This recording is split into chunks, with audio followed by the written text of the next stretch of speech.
네, 돈문돈답에서 준비한 두 번째 주제는 바로 부동산입니다. 2024년을 2달 남짓 남겨둔 지금 꼭 알아야 할 새로운 부동산 정책들이 있습니다. 수도권 아파트 구입 시 다음 달 2일부터 서민대출 정책인 디딤돌 대출 축소. 이러한 대출 규제가 과연 집값을 잡을 수 있을까요? 또한 수도권 4곳 신규 택지 발표. 부동산 시장에 어떤 영향을 줄까요? 부동산 핫 이슈들을 통해 향후 부동산 시장을 집중 점검해봅니다. 아니 요즘 젊은이들은 참 신통방통한 게 네. 그 다양한 취미들이 있잖아요. 근데 쉬는 날 3, 4모 모여서 이렇게 집을 보러 다니는 야. 일명 임장 크루가 또 이렇게 떠오르는 취미로 오른대요. 진짜요? 네, 나는 임장이 뭔지도 몰랐어요. 러닝 크루처럼 인장 아니 요즘 보면 우리 아나운서실도 이렇게 달리는 네. 사람들 많거든요. 그래서 네. 러닝 크루는 저는 들어봤는데 임장 크루 사실 부동산에 관심을 가져야 돼요. 그럼. 저도 부동산에 관심 많습니다. 관심 없는 분야가 없네요. 그러니까요. 다 관심 있으시네요. 근데 진짜 임장은 중요한 것 같아요. 그러니까 임장 크루라는 말은 네. 이제 임장족이라고 보면 임장족. 되고요. 저는 개인적으로 다리품족 이렇게도 말씀을 드리고 싶어요. 다리품족. 다리품 팔아야 발품족. 되는 거죠. 근데 이제 일종의 이제 아까 말씀하신 것처럼 모여가지고 현장을 이제 방문해서 뭐 시장을 조사하는 사람들이라고도 보면 되겠죠. 그런데 이제 개인은 좋은데 이게 이제 중개업사 분들이나 이제 거기 사는 분들은 좀 불편을 그렇겠다. 호소하는 경우가 많다고 그래요. 그래서 실제로 이제 사지 않을 거면서 이제 그 보고. 집을 이제 내부로 보면은 아무래도 좀 여러 가지 불만들이 나오겠죠. 그래서 뭐 현장 그러니까 입지를 조사하는 것은 관계 없어요. 근데 네. 실제로 안을 들어가 볼 때는 실질적으로 좀 구매할 의사가 있었을 때 좀 가보는 것도 좋을 것 같습니다. 네. 저도 그래서 아이 초등학교 입학할 때 임장 갔었거든요. 근데 그 아파트 뒤에 산이 있었어요. 네. 그래서 이 뒷산을 어떻게 되나 또 구경 갔다가 산을 넘어가지고 네. 엉뚱한 동네까지 내려간 적도 있었어요. 아유, 세상에 과한 아니, 임장이셨네. 산으로 가셨네요. 네, 근데 이것저것 다 알아보려고. 임장을 갔다가. 예, 학교 다니는 것도 다 이제 뭐 횡단보도 잘 되어 있는지 길은 안전한지 또 네. 뒷산은 어느 정도 규모인지 다 확인했던 기억이 납니다. 네, 아무튼 많은 분들이 부동산에 대해서 관심을 가지고 있지만 또 우리가 막상 정보가 부족해서 잘 못하고 있는 경우도 많거든요. 그래서 오늘 부동산 관련 한 이슈를 가지고 하나하나 풀어보려고 합니다. 첫 번째 이슈는 바로 이겁니다. 주세요. 자, 11월 5일 주택 공급 발표했는데 수도권 신규 택지 4곳에 5만 호를 공급하겠다는 내용이 나왔습니다. 이거 설명 부탁드릴게요. 예, 정부가 이제 공급 부족 이런 얘기들이 많이 나오니까 이제 주로 서울이나 그 인근 지역에 그린벨트를 풀어서 총 5만 가구의 주택을 짓겠다. 이게 이제 골자라고 보시면 될 겁니다. 서울에서 그린벨트 해제한 게 12년 만에 처음이에요. 그런데 주로 지역은 아마 보도를 통해서 보셨겠지만 서초구 서리폴지구 여기서 한 2만 가구 정도 공급을 하고요. 고양 대곡이나 화정동 그리고 의정부의 신곡이나 용현동이 좀 들어가 있고요. 그리고 의왕시가 좀 포함되어 있습니다. 아무래도 서울에서 서리풀지구 2만 가구에 좀 관심이 많으실 텐데 여기에 55% 그러니까 11,000가구 정도를 신혼부부 장기 전세로 이제 공급을 한다는 겁니다. 이게 이제 미리 내 집이라는 이름으로 붙었는데 일단은 10년은 살 수 있어요. 그런데 이제 출생을 하게 되면은 10년 더 살 수가 있고요. 그리고 만약에 자녀를 뭐 2명에서 3명 정도 낳았다. 이른바 이제 다자녀 가구라면은 이거를 나중에 이제 분양까지도 받을 수가 있습니다. 시세보다 훨씬 싸게 분양을 받을 수 있기 때문에 메리트가 크다고 볼 수가 있겠죠. 이거 서초구 서리풀이면 여의도에서 멀지 않은데 한번 네. 노려봐요. 애도 이제 낳을 거니까. 가자녀 되면 내 집 되는 거예요. 신혼에다가 또 이제 신생아까지 해가지고 10년 플러스 10년. 둘, 셋 나면 더 묻고 더블로 가는 건가요? 감사합니다. 좋은 정보 알겠습니다. 그러네. 그러면 이번에 11월 5일에 발표한 그 주택 공급 발표가 부동산 시장에 앞으로 어떤 영향을 주게 될까요? 무주택자 입장에서는 좀 희망을 가질 수 있게 되었다 이렇게 말씀을 드릴 수 있어요. 근데 이번에 이제 그린벨트는 주로 완전 외곽은 아니잖아요. 그러니까 이제 도심에서 이제 가깝다 보니까 이 맞벌이하는 신혼부부 입장에서는 좀 선호를 할 수가 있는 공간이다 이렇게 보시면 되고요. 주로 이제 도심이 인접해 있고 역세권이라고 보시면 될 겁니다. 결국 이제 집 사지 말고 기다려라 이런 이제 신호를 이제 시장에 강력하게 보내는 것이라고 볼 수가 있는 것 같고, 근데 이제 이게 이제 과거에도 이제 그린벨트 개발하는 걸 보면은 이 사유지인 경우에 이 토지주들하고 이 분쟁, 말하자면은 보상 갈등이 해결이 잘 안 되는 경우가 많아요. 그래서 강남권 같은 경우는 공시지가의 한 2배 정도 이상을 과거에 받았거든요. 토지주들이 그걸 알고 있기 때문에 아무래도 이제 속도를 내기 위해서는 보상 분쟁을 최소화하는 게 이번 대책의 이제 관건이 아닌가 이렇게도 보고 있습니다. 네. 이번에 발표된 신규 택지에 관심 있는 분들 많으실 것 같은데 이거 입주하려면 뭐 지금부터 혹시 뭐 준비를 좀 해야 할까요? 결론은 청약 통장에 돈을 좀 많이 넣으시라는 거예요. 통장에. 이게 답이다 말씀을 청약 드리는데 통장. 첫 분양은 2029년에 시작을 합니다. 첫 입주는 2031년이 되는 거고요. 그래서 이제 당첨을 어떻게 하면 받을 수 있을까? 이게 이제 관건이 되는 건데, 공공주택의 과거 이제 커트라인을 보면요, 한 1,500만 원 정도가 넘습니다. 그러면은 지금은 10만 원 납입 인정을 해주고 있잖아요. 그런데 이게 이제 그러면 12년 이상 부어야 된다는 얘기인데, 근데 이제 올 11월부터 청약통장 그 불입 인정 금액이 10만 원에서 25만 원으로 늘어났습니다. 그래요. 그래서 왜 제가 이게 불입을 많이 하라는 말씀을 드리냐면은 보통 이제 LH에서 이제 공급하는 게 흔히 이제 공공주택이잖아요.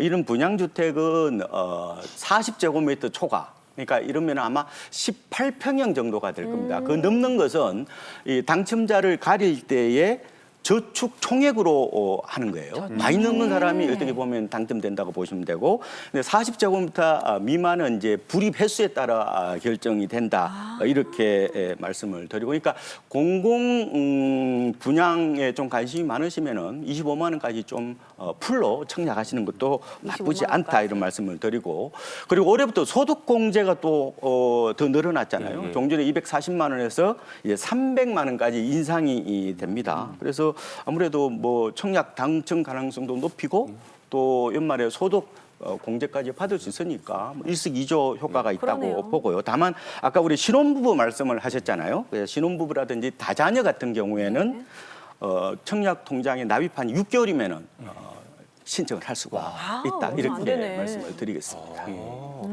그런데 그 2026년에 상반기 지구 지정이고 2029년에 첫 분양이면은 이때 저는 신혼부부가 아니잖아요. 2024년에 저는 재성 씨한테 드리는 다자녀 말씀이 아니라 또 되기 때문에 다자녀를 이제 가장 좋은 거는 모든 한계에 신혼부부에게 하는 방송이니까요. 알겠습니다. 재성 씨 지금 개인 방송이 몰입했어요. 아니잖아요. 뭐부터 적길래 그랬더니 본인 지금 정확히 따져보고 있었어요. 열심히 적고 있었어요. 개인 너튜브 아무리 채널이 계산해봐도 아니니까요. 그때 저희는 신혼이 아닌 것 같더라고요. 그래서 본인 방송이 아닌데. 다자녀를 한번 재밌는 저희가 아빠가 되실 것 같아요. 노려보도록 다자녀 하면 하겠습니다. 되죠. 자, 부동산 전망 두 번째 이슈도 살펴보도록 하겠습니다. 디딤돌 대출 규제, 수도권 아파트 입주자들 아우성이라는 이슈인데요. 디딤돌 대출, 일단 이게 뭔지부터 짚어봐야 될 것 같아요, 전문가님. 디딤돌 대출은 뭐 대표적인 서민 정책이라고 보면 되고요. 일단 금리가 싸다고 보면 될 겁니다. 디딤돌. 일반행 같은 경우에 연소득이 6천만 원 이하 무주택자가 5억 이하 주택을 살 때 절반까지 빌릴 수가 있어요. 근데 금리가 한 2%대로 좀 낮습니다. 그런데 이제 아까 말씀하신 것처럼 12월 2일부터 한도가 이제 축소된다 이렇게 보시면 되고, 근데 이제 지역은 그리고 대상은 수도권 아파트에 한정된다는 겁니다. 수도권에서 빌라 산다 해당이 안 되고요. 그리고 비수도권 지방에서 아파트 살 때도 뭐 적용이 안 된다 이렇게 좀 정리를 해볼 수가 있을 것 같습니다. 네. 그러니까 다음 달 대출 적용한다는 거니까 이렇게 되면은 뭐 5천만 원 사실 그 큰 돈이거든요. 계약할 네. 때 5천만 원 대출 못 받으면 그쵸. 이거는 좀 아우성 실만한 것 같아요. 그래서 제출 한도가 4,800만 원에서는 5,500만 원 정도가 줄어든다. 네. 이렇게 얘기를 하는데 아무래도 이제 중저가 주택이 많은 곳이 영향을 받겠죠.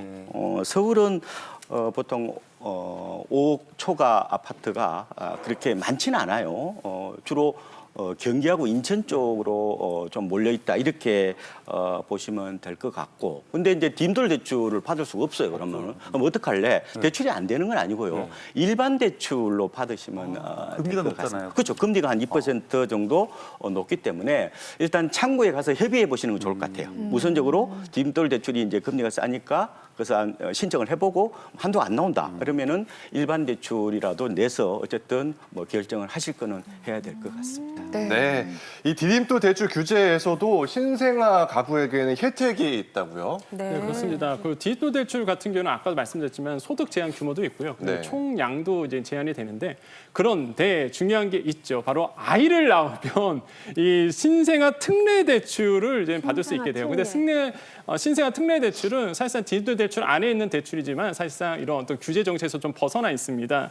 실제 보면은요, 이 신생아 특례 대출은 2023년도 1월 1일 이후에 출생한 아기가 이제 해당이 되고요. 내가 대출을 받기 그 시점에 2년 이내에 이제 낳으시면 됩니다. 이런 무주택자가 전용 85제곱미터, 그러니까 한 30평대도 가능하죠. 이런 아파트에 대해서 최대 9억 원의 아파트 이내로 해서 대출을 받을 수 있는 건데, 이자가요 1에서 3% 사이. 엄청나죠. 그러니까 아까 말씀드린 것처럼 이제 디딤 대출 발대되고 그러면 조건이 좀 까다롭잖아요. 소득도 아까 말씀해 주셨는데 이게 5천만 원 이하이셔야 됩니다. 부부 합산. 그다음에 이제 신혼 같은 경우는 6천만 원까지 되는데 이거는요 1억 3천까지 돼요. 그러니까 부부 합산. 예, 1억 3천 이하이신 분들은 신생아 특례 대출 받을 수 있고, 근데 다음 달부터는요 이거 2억 원으로 높아집니다. 네, 그러면 이제 고소득자이신 가능한 거네. 네, 그렇죠. 고소득자이신 신생아를 또 출생한 이제 가구 같은 경우는 신생아 특례 대출을 받을 수가 있는 거죠. 그러니까 굉장히 이 규제에서 좀 벗어나 있어요. 그래서 이런 것들을 좀 잘 활용하시면 굉장히 좀 도움이 되지 않을까 이렇게 생각을 해보겠습니다. 네. 아니 지금 애 난 지 이제 14년 됐지만 애가 신생아처럼 아무것도 못 하거든요. 그거 어떻게 신생아나 다름이 없는데 재성 씨만 이거 특혜를 받으면 너무 배가 아파가지고 이거 셋째를 지금이라도 봐야 되나 어떻게 해야 되나 이거는 아니 저는 늦둥이 보기엔 너무 나이가 많아서 그래도 봐야 되나. 어떻게 해야 되나 아이고, 지금 아이고, 아이고. 도전해야 되나 아이고, 어떻게 해야 아이고. 되나 지금 으쌰으쌰 해야 되나 지금 대출금리가 진짜 무서운 거긴 하네요. 네. 어떻게 저는 이게 너무 늦어서 너무 늦었어요. 파이팅. 네. 근데 정말 네네. 이렇게 해서라도 저출생이 좀 극복됐으면 좋겠다. 요즘 저희 방송 전에 막 아기 모습 나오는 광고들 많이 보시잖아요. 좀 아이 좀 많이 낳았으면 좋겠다 이런 생각이 듭니다. 자, 우리 부동산 한 이슈를 가지고 부동산 시장 점검해 보고 있는데요. 그 다음 주제도 굉장히 솔깃한 주제가 기다리고 있습니다. 잠시 후에 공개합니다. 네, 부동산 한 이슈 마지막 이슈는 바로 이겁니다. 네. 주세요. 자, 오피스텔 관련된 내용입니다. 서울 오피스텔 매매가 2년 만에 반등했다. 아파트값 반사 효과일까요? 이런 뉴스가 나오고 있던데요. 오피스텔 수익이 좀 오르고 있군요. 네. 오피스텔은 주로 MZ 세대들은 살림집으로 보는 경향이 있어요. 근데 기성 세대들은 임대 수익형 상품으로 보려는 경향이 강하죠. 근데 최근에 오피스텔이 별로 인기가 없었어요. 아무래도 금리가 높다 보니까 그렇게까지 수요가 많지 않았는데 최근에 금리가 낮아지니까 아무래도 수익률이 높아진다 이렇게 볼 수가 있고, 그러다 보니까 가격도 약간 이제 꿈틀거리는 그런 수준이다 이렇게 보시면 될 것 같고요. 또 하나는 오피스텔은 주로 아파트가 오르고 난 다음에 후폭풍으로 오르는 경우가 있습니다. 주로 이제 아파트가 너무 비싸니까 오피스텔을 일종의 대체제로 이제 구매하려는 어떤 그런 경향이 있긴 한데, 어쨌든 지금은 2년 만에 이제 올랐다 이렇게 얘기를 하셨는데, 아마 이렇게 과거처럼 이렇게 크게 올라가기는 좀 힘들고 아마 당분간 좀 강보합세 속에 매물이 좀 소화되는 과정 정도로 보는 게 좋을 것 같습니다. 그래도 조금씩 오르고 있다면 오피스텔에도 좀 관심을 가져봐야겠네요. 이제 방송 1시간이 지나려고 하니까 네. 이제 최신중에서 다시 최시중으로 돌아오신 것 같아요. 신중하는 마음이 이제 온데간데 없이 사라지고 계시네요. 신중해야 돼. 신중해야 돼요. 신중해야 돼요. 신중해야 돼요. 신중하기 부동산은- 때문에 네, 오피스텔 투자에 있어서도 주의할 점 어떤 게 있을까요? 제가 3가지 정도로 요약을 해드릴 건데요. 네. 일단은 싸게 사야 된다. 아, 그럼 오피스텔 사시고 나서 잘 안 팔린다, 가격이 잘 안 오른다 이런 말씀을 많이 하시더라고요. 있더라고요. 그래서 경공매를 활용해서 매입가를 낮추는 것도 저는 좋은 대안이다 이런 말씀을 드리고요. 그다음에 결국은 임대받을 생각을 하신다면은 네. 새가 잘 나가야 될 거 아니에요? 그럼요. 그러면은 역세권이라든지 업무지구, 대학가 주변의 오피스텔이 좀 더 나은 것 같고요. 그리고 규모를 어느 정도 좀 갖춘 것이 좀 나은 것 같습니다. 요새 오피스텔도 아파트처럼 여러 가지 헬스 기구들이 좀 잘 들어서 있는데 이런 서비스에서 좀 어느 정도 수익이 되려면은 수지를 맞추려면은 좀 규모가 커야 돼요. 그래서 300실 이상 되는 그런 오피스텔을 고르는 게 좀 더 낫지 않을까 이렇게 보고 있습니다. 네. 자, 오늘 부동산에 대해서 다각도로 이야기를 나눠봤는데요. 11월이 되니까 또 벌써 2025년을 우리가 준비를 하게 되네요. 네. 2025년 부동산 시장 전망 어떻게 보세요? 그렇죠. 가봐야 알긴 한데요. 그렇군요. 지금 얘기가 약간은 좀 다른 것 같습니다. 근데 대체적으로는 작년하고 올해 집값이 좀 많이 올랐거든요. 그래서 네. 상승 탄력이 좀 더 그렇게 강하진 않다. 뭐 이런 얘기가 공통적인 것 같아요. 그래서 최근에 이제 한국건설산업연구원에서 전망을 했는데 네. 내년에 전국 집값이 마이너스 1% 정도로 보고 있고 수도권은 한 1% 오르고 지방은 마이너스 2% 정도로 보고 있다는 거예요. 그래서 지역별 이제 차별화가 좀 극심해질 거로 예상을 하고 있고 다만 전세 가격은 지금 입주 물량이 좀 적고 그리고 집을 안 사고 또 전세를 눌러앉을 가능성이 있다 보니까 약간 상승하지 않겠느냐 뭐 이런 전망을 내놓고 있습니다.